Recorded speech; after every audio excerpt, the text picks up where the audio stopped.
ਜੇ ਤੁਸੀਂ ਗੱਡੀ ਆਪ ਲੈਣੀ ਹੈ ਤੇ ਠੀਕ ਹੈ, ਉਹਨਾਂ ਲੈਣੀ ਹੈ ਤੇ ਮੈਂ ਗੱਡੀ ਕੋ ਨਹੀਂ ਵੇਚਣੀ। ਕਿੰਨਾ ਮਤਲਬ ਉਸ ਭਾਈ ਲੈਣੀ ਹੈ ਤੇ ਮੇਰੀ ਇੱਜ਼ਤ ਨਹੀਂ ਉਹਨਾਂ ਕੀਤੀ। ਜਿਹੜਾ ਬੰਦਾ ਆਪਣੀ ਇੱਜ਼ਤ ਨਾ ਕਰੇ, ਮੈਨੂੰ ਕੋਈ ਪੈਸੇ ਦੀ ਲੋੜ ਹੀ ਨਹੀਂ। ਆ ਗਈ ਸਮਝ ਨਾ? ਮੈਂ ਨਹੀਂ ਦੇ ਪੈਸੇ ਚਾਹੀਦੇ ਨੇ। ਉਹ ਗੱਲ ਨਹੀਂ ਜੀ, ਗੱਡੀ ਮੈਂ ਆਪ ਲੈਣੀ ਬਸ ਆਪ ਲੈਣੀ ਹੈ ਤੇ ਲਵੋ। ਉਹਨਾਂ ਲੈਣੀ ਹੈ ਤੇ ਮੈਂ ਕੋਈ ਨਹੀਂ ਲੈਣੀ। ਜਿਸ ਨਹੀਂ ਇੱਜ਼ਤ ਕਰਨੀ ਬੇਸ਼ੱਕ ਸਾਡੇ ਕੋਲ ਨਾ ਹੋਵੇ, ਸਾਨੂੰ ਇਹਦਾ ਗਾਹਕ ਚਾਹੀਦੀ ਨਹੀਂ। ਠੀਕ ਹੈ, ਜੇ ਮੈਂ ਕਿਸੇ ਨਾਲ ਜ਼ਿਆਦਤੀ ਨਹੀਂ ਕਰਨੀ ਤੇ ਹੁਣ ਵੀ ਨਹੀਂ ਕਿਸੇ ਨਾਲ ਜ਼ਿਆਦਤੀ ਦੇਣੀ। ਆ ਗਈ ਸਮਝ? 4 ਮਾਡਲ ਹੋਣੇ, ਦੱਸੋ ਵਜੇ 16 ਲੱਖ ਦੀ ਲੈ ਦੇਵਾਂ, ਉਹ 2 ਦਿਨ ਰੋਟੀ ਵੀ ਨਹੀਂ ਖਾਣੀ। ਆ ਗਈ ਸਮਝ?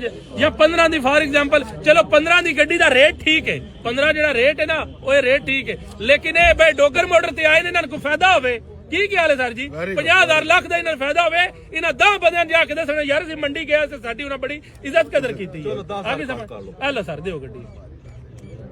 ਪੌਣਿਆਂ ਦੀ ਗੱਡੀ ਜਨਾਬ ਗੱਡੀ ਕੋਈ ਨਹੀਂ ਪੌਣਿਆਂ ਦੀ ਨਹੀਂ। ਹੁਣ ਤੁਹਾਡੇ ਪਿਆਰ ਤੋਂ ਐਡਾ ਜਿਹੜਾ ਨਾ 50,000 60 ਚੜਿਆ।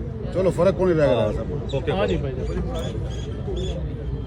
ਸਾਢੇ ਉੱਤੇ ਨਹੀਂ ਚੱਲੋ ਜੀ ਭਾਈ ਜਾਨ। ਦੱਸੋ ਸਰ 60 ਦੀ ਮੇਰੀ 60 ਦੀ ਹੋ ਗਈ ਜੀ ਭਾਈ ਜਾਨ। ਬਸ ਗੱਡੀ ਲੈ ਛੜੋ। ਆ ਲਿਖੋ ਕਾਰੀ ਸਾਹਿਬ ਗੱਡੀ। ਓਕੇ ਕਰੋ ਜੀ, ਰਾਜਾ ਸਾਹਿਬ ਆ ਕੇ ਆ ਜਾਓ, ਤੁਹਾਡੀ ਮਿਹਰਬਾਨੀ। ਆਸ ਭਾਈ ਦਾ ਟਰਾਈ ਲਵੋ। ਟਰਾਈ ਲਵੋ ਵੇ, ਜਿਨ੍ਹਾਂ ਦੀ ਗੱਡੀ ਹੈ, ਜਿਨ੍ਹਾਂ ਦੀ ਗੱਡੀ ਹੈ ਟਰਾਈ ਲਵੋ। ਅੱਲਾ ਦੇ ਹੁਕਮ ਨਾਲ ਤੁਸੀਂ ਇਹ ਨਹੀਂ ਆਖਣ ਲੱਗੇ ਮੈਂ ਮੰਡੀ ਭਾਵਲ दिन गया से साडी इज्जत कदर नहीं हुई। मेरी गाड़ी उसने बेची है। हाँ जी बिल्कुल। उसकी गाड़ी मैं बेचूंगा, उसका बाप भी देगा 27 में। हो गया जी, हो गया। आना उसका बाप भी देगा। मैंने बेची थी, इसका बाप भी देगा। ये पकड़े भाई, आपने बहुत अच्छी की है। बहुत सुंदर हो गई जी। आना मेरी बेटी। आपने 27 की बोली है, ठीक है? आपने बात बहुत अच्छी की। मेरी बात सुने, मेरी बात सुने। और आज ऐसी जर्दे जी की रही हेलो है यार, एक मिनट। 27 में से सिर्फ और सिर्फ हमने 10,000 रुपया नहीं देना, वो भी आपने बोला है। इसलिए हो गई।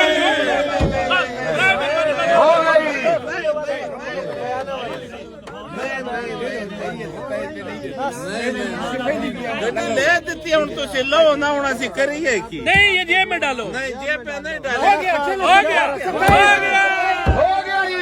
चलो जी, लिखो गड्डी ट्राई लवो, ट्राई लवो। 7 ਲੱਖ ਰੁਪਏ ਡਿਮਾਂਡ ਹੈ ਜਨਾਬ, ਇਹਦੇ 6 ਮਾਡਲ ਹੈ। 4 लाख रुपया 4 ਲੱਖ ਰੁਪਏ ਜੀ, जी, 4.5 लाख रुपया जी। 470 हो गया जी। 4 ਲੱਖ 70 ਹਜ਼ਾਰ पूरा 5 लाख रुपया कर छड़। ਦੇਣਾ ਚਾਚੇ ਨੂੰ, ਉਹਨੇ ਅੱਗੇ ਅੱਗੇ ਦਿਓ। सवा 5 ਸਵਾ 5 ਲੱਖ ਰੁਪਏ ਜੀ, ਸਵਾ 5 ਲੱਖ ਰੁਪਏ ਦੀ, ਸਵਾ 5 ਲੱਖ ਰੁਪਏ ਲੱਗ ਗਿਆ ਜੀ, ਸਵਾ 5 ਲੱਖ ਰੁਪਏ ਲੱਗ ਗਿਆ ਜੀ। ਲਾ ਪੈਸੇ ਜੀ। 2006 ਮਾਡਲ ਦੀ ਆਲਟੋ। ਇਹਨਾਂ ਦੇ ਬੰਦਿਓ ਕੀ ਹੈ, ਬਾਹਰੋਂ ਰੰਗ ਹੋ ਗਈ ਹੈ। ਕੋਈ ਰੌਲਾ ਨਹੀਂ ਸਾਡੇ ਅੰਦਰੋਂ ਤਾਂ ਗੱਡੀ ਠੀਕ ਹੈ ਨਾ। ਲਾ ਜੀ। ਅੱਧੀ ਤਾਂ ਨਹੀਂ ਲੱਗਣ ਦੇ ਵੇਖੀ ਚਲੋ ਜਾ ਚਾਚੂ ਜੀ, ਇਸ ਮੌਲਵੀ ਦਾ ਵਾਸਤਾ ਜੇ ਹੁਣ ਕੋਈ ਨਾ ਇਹਦਾ ਕੋਈ ਯਾ ਕਰਦਾ ਠੀਕ ਹੋ ਪੂਰਾ ਡਾਲਰ ਬਿਸਮਿਲ੍ਲਾਹਿਰਰਹਿਮਾਨਿਰਰਹੀਮ। ਦੇਖ ਛੋ ਸਵਾ ਦੀ ਗੱਡੀ ਹੋ ਗਈ ਜੀ। ਸਾਰੇ ਦਾ ਬਾਨਟ ਵੀ ਪੇਂਟ ਹੈ, ਤੁਸੀਂ ਸਾਰੀ ਜਾਨਵਰ ਪੇਂਦੇ ਹੋ ਨਾ। ਮੇਰੀ ਹੁਣ ਸੁਣ ਲਓ ਗੱਲ, ਮੈਂ ਇਹਦੇ ਚੋਂ ਐਬ ਨਹੀਂ ਨਾ ਕੱਢਣਾ ਚਾਹੁੰਦਾ। ਮੈਂ ਹੁਣੇ ਜੇ ਫੇਰ ਕੇ ਵੇਖਣੀ ਸਾਰੀ ਗੱਡੀ ਰੰਗ ਨਿਕਲ ਆਉਣੀ ਹੈ, ਤੇ ਨਾ ਹੀ ਨਹੀਂ ਕਰੋ ਤੁਸੀਂ, ਜ਼ਿਆਦਤੀ ਨਾ ਕਰੋ ਤੁਸੀਂ। ਮੈਂ ਨਾ ਮਹਿਮਾਨ ਆਏ ਨੇ, ਚਲੋ ਜਾ ਕੇ ਯਾਦ ਕਰਨ ਬਾਅਦ ਸਵਾਬੀ ਤੋਂ ਆਏ ਥੇ ਮੰਡੀ ਭਾਵਲ दिन ਗਏ, ਸਾਡੀ ਹੁਣ ਇੱਜ਼ਤ ਕੀਤੀ ਹੈ। 10-20 ਰੁਪਏ ਕਿੰਨੇ ਕੁ ਬੰਦਾ ਖਾਂਦਾ? ਇਮਾਨਦਾਰੀ ਦੀ ਗੱਲ ਹੈ, 1 ਘੰਟੇ ਦੀ ਮਾਰ ਹੈ, ਠੀਕ ਹੈ? ਤੇ ਅਗਲਾ ਬੰਦਾ ਜਾ ਕੇ ਯਾਦ ਕਰਦਾ ਹੈ। 6 ਮਾਡਲ ਦਾ ਰੇਟ ਵਾਸਤੇ 24.5 ਲੱਖ। ਲਓ ਜੀ 24.5 ਲੱਖ ਰੁਪਇਆ। ਇਹ ਛੋਟਾ ਬੱਚਾ ਸਾਡੇ ਸਿਰੇ ਚੜਦਾ। 24.5 ਲੱਖ ਰੁਪਇਆ ਜੀ। ਇਹ ਪਿਛਲੀ ਵਾਰੀ ਵੀ ਮੈਂ ਹੀ ਪੈਸੇ ਲਾਏ ਨੇ, ਹੁਣ ਵੀ ਮੈਂ ਹੀ ਲੈਣੀ। ਅੱਲਾ ਦੇ ਹੁਕਮ ਨਾਲੇ ਮੇਰੇ ਨਸੀਬਾਂ 'ਚ। ਤੂੰ ਤਾਂ ਲੈਣੀ ਹੈ, ਤੂੰ ਸਜਰੀ ਕਲਫ ਲਵਾ ਕੇ ਨਹੀਂ ਕੋਈ ਨਹੀਂ, ਚਿੱਟੇ ਤਖੀਦੇ ਨੇ। ਤਾਂ ਸਾਡੇ 3 ਪੈ ਲੈਣਾ ਬਹੁ ਹੁਣ 24 ਲੱਖ। 24 ਲੱਖ ਰੁਪਇਆ ਲਾਇਆ ਜੀ। 75,000 ਦੀ ਪੁੱਛ ਪਾਈ ਨੇ। 75,000 ਰੁਪਇਆ ਜੀ। ਪੰਜੀ ਪੂਰਾ ਹੋ ਗਿਆ ਜੀ। ਮੈਂ ਤੇ ਬੋਲਣ ਤੋਂ ਪਹਿਲੇ ਸਮਝ ਗਿਆ, ਉਂਗਲ ਉੱਠਣ ਤੋਂ ਹੀ 25 ਲੱਖ ਰੁਪਇਆ ਜੀ। 25 ਲੱਖ ਰੁਪਇਆ, 25 ਲੱਖ ਰੁਪਇਆ ਜੀ। ਉਹ ਵਕਤ 25 ਲੱਖ ਰੁਪਇਆ, 25 ਲੱਖ ਰੁਪਇਆ ਜੀ। ਅੱਜ ਦੀ ਡੇਟ ਦੀ ਗੱਲ ਹੈ। ਕਿੰਨੇ ਦੀ 25 ਲੱਖ ਰੁਪਇਆ। ਅਗਲੀ ਗੱਡੀ ਚਾਹੀਏ ਬਸ 26.5 ਦੀ ਯਸ ਨੋ। ਉਹ ਯਾਰ ਇਹ 26.5 ਦੀ ਗੱਡੀ ਨਹੀਂ ਬਣਦੀ।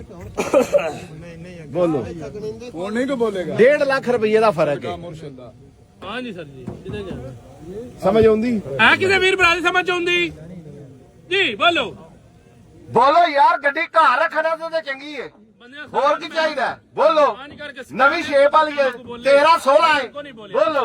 ਆ ਪੜੋ ਜੈਨੂਇਨ ਗੱਲ ਹੈ ਝੂਠੇ ਤੇ ਰੱਬ ਦੀ ਲਾਨਤ ਹੁੰਦੀ ਏ ਔਰ ਮੈਨੂੰ ਝੂਠ ਬੋਲਣੇ ਦੀ ਲੋੜ ਵੀ ਕੋਈ ਨਹੀਂ ਭਾਈ ਰਾਂ ਗੱਡੀ ਲਈ ਏ 29 ਲੱਖ ਤੇ 10000 ਰੁਪਏ ਦੀ ਗੱਡੀ ਲਈ ਨਾ 15000 ਰੁਪਏ ਇਹਨਾਂ ਸ਼ੋਰੂਮ ਨੂੰ ਕਮਿਸ਼ਨ ਦਿੱਤੀ ਏ 29 ਲੱਖ ਤੇ 5000 ਰੁਪਇਆ ਸੁਣੋ 29 ਲੱਖ 5000 ਫਿਰ ਇਹਨਾਂ 7000 ਰੁਪਇਆ ਕੰਪਾਊਂਡ ਵਾਲਿਆਂ ਨੇ ਦਿੱਤਾ ਜਿਹੜੀ ਕੱਲ ਗੱਡੀ ਨਾਲ ਕੰਪਾਊਂਡ ਮਤਲਬ ਇਹਨਾਂ ਸਾਡਿਆਂ ਵਿੱਚ ਤਕਰੀਬਨ ਆਪਨ ਪਾਉਂਦੀ ਏ ਇਸ ਤੋਂ ਉੱਤੇ ਕੋਈ ਵੀਰ ਬਰਾਤ ਬੋਲੋ ਕੱਢੋ ਫਰਕ ਗੱਡੀ ਬੋਲੋ ਜੀ ਗੱਡੀ ਲੈ ਕੇ ਦਈਏ ਤੁਹਾਨੂੰ ਬੋਲੋ